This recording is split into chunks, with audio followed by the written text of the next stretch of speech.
Brothers రావాలా ముందుకి. Sisters కూడా కొద్దిగా అడ్జస్ట్ అవ్వడం ఎంత ప్లేస్ ఉంది.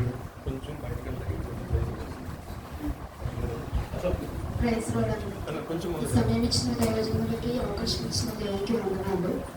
యాక్చువల్లీ ఇది సాక్ష్యం అన్నారో ప్రేయర్ రిక్వెస్ట్ అన్నారో తెలియట్లేదు. అంటే మా హస్బెండ్ పేరు చక్రవర్తి అన్నారు. ఆయనకి ఇంతకుముందు నుంచే బీపీ ప్రాబ్లం ఉంది. సో ఈ మంత్ 9th అలాగా బాగా హెడేక్ అండ్ ఫీవర్ రావడంతో హాస్పిటల్కి 10th ఈవినింగ్ 6 o'clock అలా తీసుకెళ్తే డాక్టర్ వస్తారు, టైం పడుతుంది కొంచెం కూర్చోండి అన్నప్పుడు ఇంకా కూర్చుని అలా ఉన్నాము. అంతే ఆయనకి బాగా షివరింగ్ వచ్చేసి స్వెట్ వచ్చేసి అర్థం కాలేదు నాకు. ఆ టైంలో ఏం చేయాలో వెంటనే సిస్టర్కి వెళ్ళి చెప్తే బయట చెక్ చేసింది. బీపీ 210 ఉంది, వెంటనే క్యాజువాలిటీకి తీసుకెళ్ళండి, ఈసీజీ తీయాలి, మేబీ ఏదైనా ప్రాబ్లం అవ్వచ్చు అంటే నాకు అర్థం కాలేదు. ఇంత హడావిడి చాలా భయం వేసింది, ఏం చేయాలో నాకు అర్థం కాలేదు. ఇంకా వెంటనే క్యాజువాలిటీకి వెళ్ళాక వాళ్ళు ఈసీజీ తీశారు, సిటీ స్కాన్ చేయాలి, డాక్టర్ వెంటనే వచ్చారు. చాలా హడావిడి చేశారు, బట్ మనిషి నార్మల్గానే మాట్లాడుతున్నారు. ఇంకేం చేయాలో అర్థం కాలేదు. వెంటనే వాళ్ళంతా ఊళ్ళో ఉన్నారు. వాళ్ళ ఫ్రెండ్కి కాల్ చేశారు, మహిమకు కాల్ చేశాను. వాళ్ళ ఫ్రెండ్ వచ్చి మాట్లాడితే వెంటనే అడ్మిట్ అవ్వాలి, ఒక 2-3 days అడ్మిట్ చేయాలి, ఇంత బీపీ పెట్టుకొని ఎందుకు ఇలా ఉంటున్నారు, టాబ్లెట్స్ కూడా వేసుకోలేదు చాలా రోజుల నుంచి. ఎందుకు వేసుకోవట్లేదు అంటే ఈ ఏజ్ నుంచి నేను టాబ్లెట్స్తో బతకాలా అన్నట్టు మాట్లాడేవాడండి, అందుకే వేసుకోలేదు టాబ్లెట్స్ అన్నాను.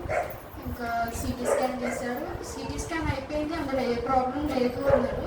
డాక్టర్ బయటకు వచ్చాక ఒకసారి మీ హస్బెండ్ని నడవమని చెప్పమ్మా, ఇట్లా నవ్వమని చెప్పు, ఏమన్నా స్పృహ నుండి చేస్తారా లేకపోతే ఏమన్నా మాట్లాడటం ఏమన్నా నీకు తెలుస్తుందా అనేసరికి నాకు చాలా భయం వేసింది. ఎందుకు ఇలా మాట్లాడుతున్నారు, ఇదంతా బాగానే ఉన్నాడు మనిషి, కానీ వాళ్ళు మాట్లాడే మాటని బట్టి ఏదో పెద్ద సీరియస్ ప్రాబ్లం అవుతుంది అన్న ఫీలింగ్ వచ్చింది. తర్వాత ఇంకా అడ్మిట్ అయ్యాము, ఎంఐసీలో అడ్మిట్ పెట్టారు. ఎవరిని రానివ్వట్లేదు చూడడానికి. వాళ్ళకి చెప్దాము అంటే ఎవరికి చెప్పకు, నువ్వు నేను చెప్పేంత వరకు అన్నాడు. ఇంకా సర్లే అని అలాగే ఉన్నాం. మహిమ వచ్చాక ఇంకా వాళ్ళ అన్నయ్య వాళ్ళకి కాల్ చేసి ఇలా ఉంది అంటే ఇంకా వాళ్ళు స్టార్ట్ చేశారు, ఏమైంది నాకు ఇప్పటి వరకు ఎందుకు చెప్పలేదు అని. ఇంకా వాళ్ళు వచ్చారు. ప్రజెంట్ ఒక 1 week 8 days అలాగా హాస్పిటల్లో ఉన్నాము. ఈ టెస్ట్లు అన్నీ చేశారు, బీపీ అలాగే ఉంది, తర్వాత లాస్ట్ డే రోజు తగ్గింది, ఇంకా డిశ్చార్జ్ చేశారు. ఇప్పుడు ఇంటికి వచ్చేసాము. బట్ ఇంకా ఇప్పటికీ ఆయన టాబ్లెట్స్ వేసుకోవడానికి వద్దు, ఇంకేసుకొని తగ్గిపోయింది కదా అన్నట్టే మాట్లాడుతున్నాడు.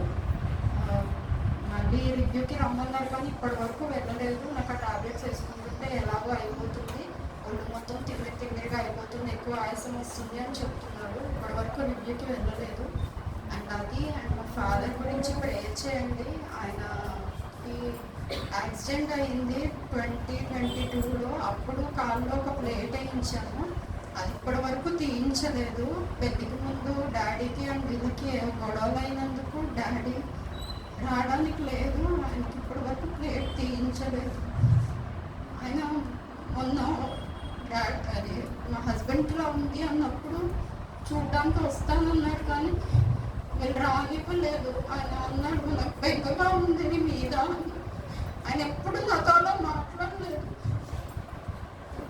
అదే నా డాడీకి అంత క్లోజ్ కాదు, కానీ ఆయన అలా మాట్లాడేసరికి చాలా బాధ అనిపించింది. డాడీ గురించి ప్రేయర్ చేయండి. ఆయన డ్రింక్ చేస్తారు, అని చూసుకోవడానికి కూడా ఎవరు లేరు. నాన్నమ్మ ఉంది కానీ తను డయాబెటిక్కే.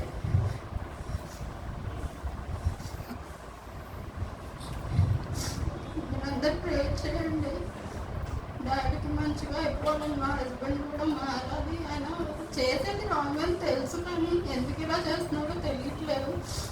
అండ్ స్పిరిచువల్గా కూడా ఆయన అసలు ఏమీ ఉండరు. అండ్ నన్ను కూడా చాలా ఆపేస్తున్నాడు.